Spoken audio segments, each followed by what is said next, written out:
So, we humans have extraordinary potential for goodness, but also an immense power to do harm. Any tool can be used to build or to destroy. That all depends on our motivation. Therefore, it is all the more important to foster an altruistic motivation rather than a selfish one. So now, we indeed are facing many challenges in our times. Those could be personal challenges. Our own mind can be our best friend or our worst enemy. There's also societal challenges, poverty in the midst of plenty, inequalities, conflict, injustice. And then there is a new challenges which we don't expect. 10,000 years ago, there was about 5 million human beings on Earth. Whatever they could do, the Earth's resilience will soon heal human activities. After the industrial and technological revolution, that's not the same anymore. We are now the major agent of impact on our Earth. We enter the Anthropocene, the era of human beings. So in a way, if we were to say we need to continue this endless growth, endless use of material resources, it's like saying, if this man was saying, and I heard a former head of state, I won't mention who, saying 5 years ago, we were at the edge of the precipice. Today, we made a big step forward. So this edge is the same which have been defined by scientists as the planetary boundaries. And with those boundaries, taking care of a number of factors, we can still prosper. Humanity can still prosper for 150,000 years if we keep the same stability of climate as in the Holocene for the last 10,000 years. But this depends on choosing a voluntary simplicity, growing qualitatively, not quantitatively. So in 1900, as you can see, we were well within the limits of safety. Now, in 1950 came the great acceleration. Now hold your breath, not too long, to imagine what comes next. Now, we have vastly overrun some of the planetary boundaries. Just to take biodiversity, at the current rate, in 2050, 30% of all species on Earth will have disappeared. Even we keep their DNA in some fridge, that's not going to be reversible. So, here I am sitting in front of a 7,000 meters high, 21,000 feet glacier in Bhutan. The third pole, 2,000 glaciers are melting fast, faster than the Arctic. So what can we do in that situation? Well, however complex, politically, economically, scientifically, the question of the environment is, it simply boils down to a question of altruism versus selfishness. I'm a Marxist of the Groucho tendency. Groucho Marx said, why should I care for future generations? What did they do for me? Unfortunately, I heard the billionaire Stephen Forbes on Fox News saying exactly the same thing, but seriously. He was told about the rise of the ocean, and he said, I find absurd to change my behavior today for something that will happen in 100 years. So if you don't care for future generations, just go for it. So one of the main challenges of our times is to reconcile 3 time scale. The short term of the economy, the ups and downs of the stock market, the end of the year accounts. The mid-term of the quality of life. What is the quality every moment of our life and over 10 years and 20 years? And the long term of the environment. When environmentalists speak with economists, it's like a schizophrenic dialogue, completely incoherent. They don't speak the same language. Now, for the last 10 years, I went around the world meeting economists, scientists, neuroscientists, environmentalists, philosophers, thinkers in the Himalayas, all over the place. This seems to me there's only one concept that can reconcile those three time scales. It is simply having more consideration for others. If you have more consideration for others, you will have a caring economics where finance is at the service of society and not society at the service of finances. You will not play at the casino with the resources that people have entrusted you with. If you have more consideration for others, you will make sure that you remedy to inequality, that you bring some kind of well-being within society, in education, at the workplace. Otherwise, a nation that is the most powerful and the richest, so everyone is miserable, what's the point? And if you have more consideration for others, you are not going to ransack that planet that we have. And at current rate, we don't have 3 planets to continue that way. So the question is, okay, altruism is the answer. It's not just a noble ideal, but can it be a real pragmatic solution? And first of all, does it exist? True altruism, or are we so selfish? So some philosophers thought that we were irremediably selfish, but are we really all just like rascals? That's good news, isn't it? Many philosophers like Hobbes have said so. Well, not everyone looks like a rascal.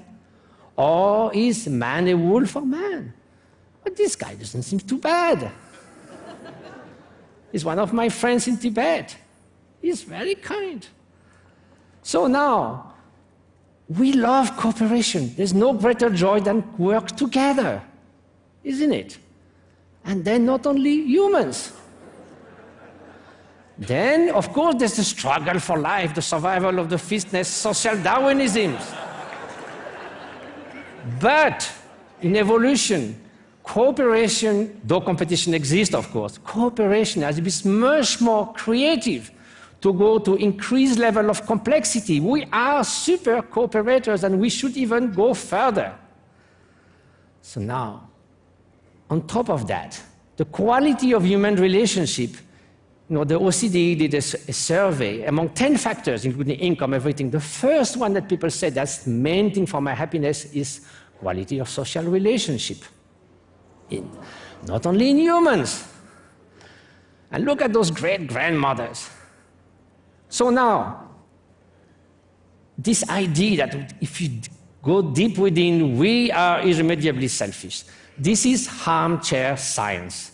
There is not a single sociological study, psychological study that ever shown that. Rather the opposite. My friend Daniel Batson spent her whole life putting people in the lab in very complex situations. And of course, we have sometimes selfish and some people more than others.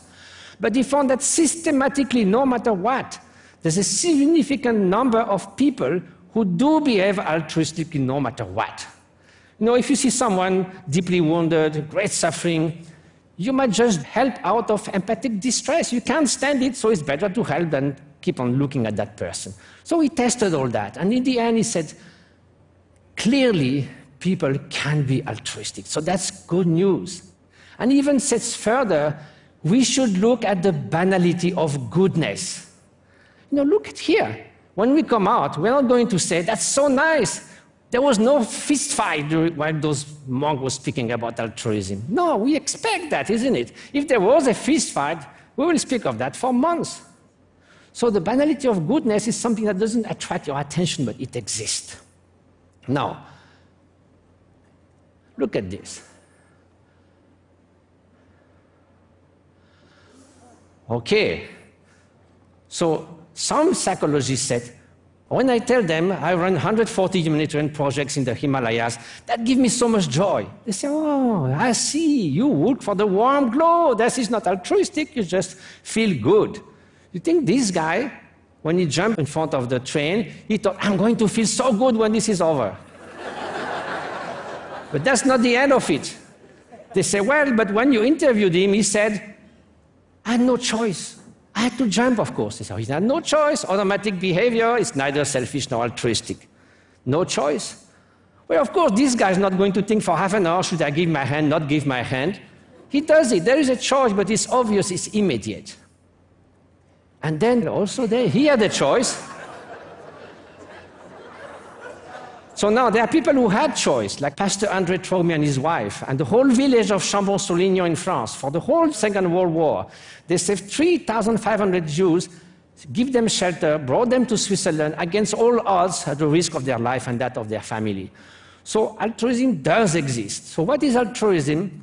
It's the wish, may others be happy and find the cause of happiness. Now, empathy is the affective resonance or cognitive resonance that tell you this person is joyful, this person suffers. But empathy enough is not sufficient. If you keep on being confronted with suffering, you might have empathic distress, burnout. So you need the greater sphere of loving kindness. With Tanya Singer at the Max Planck Institute of Leipzig, we showed that the brain network for empathy and loving kindness are different. Now that's all well done, so we got that from evolution through maternal care, parental love, but we need to extend that, and can be extended even to other species. Now, if we want a more altruistic society, we need two things, individual change and societal change.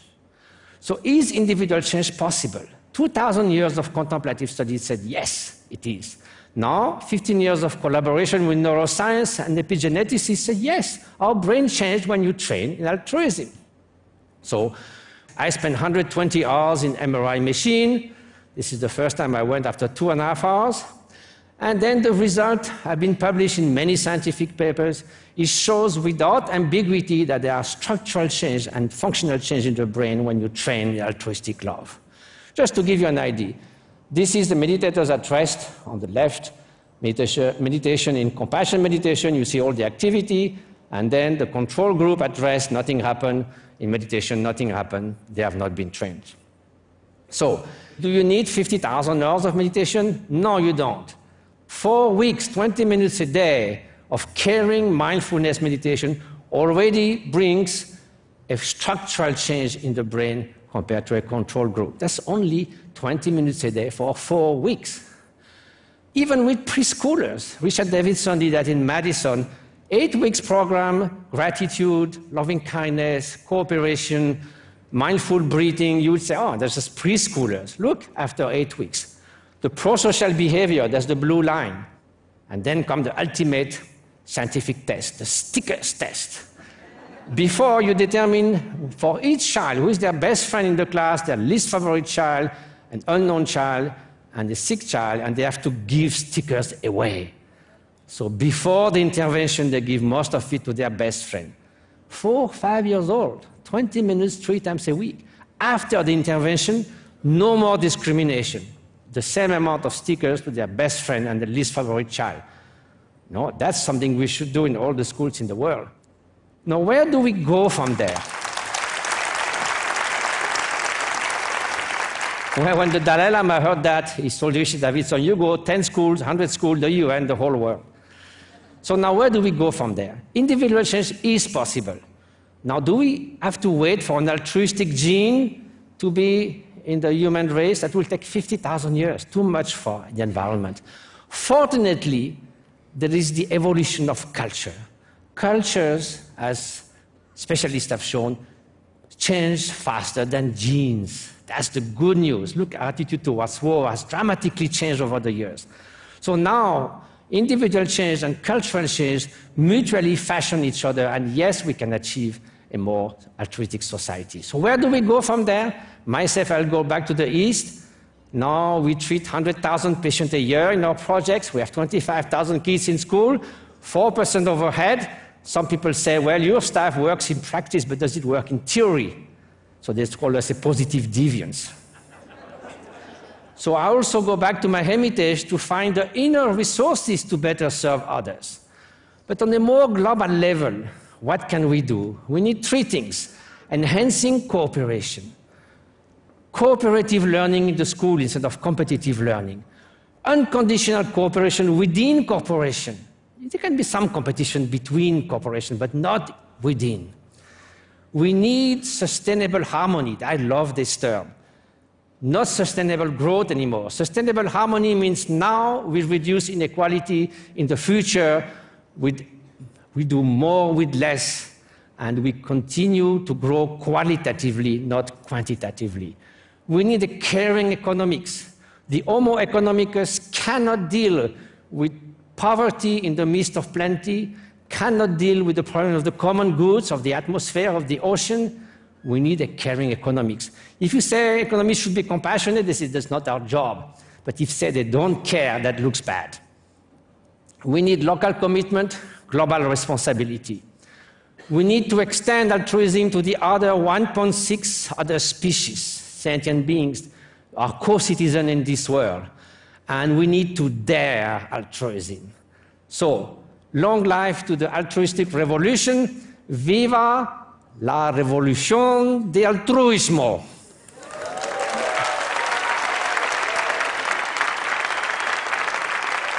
Thank you.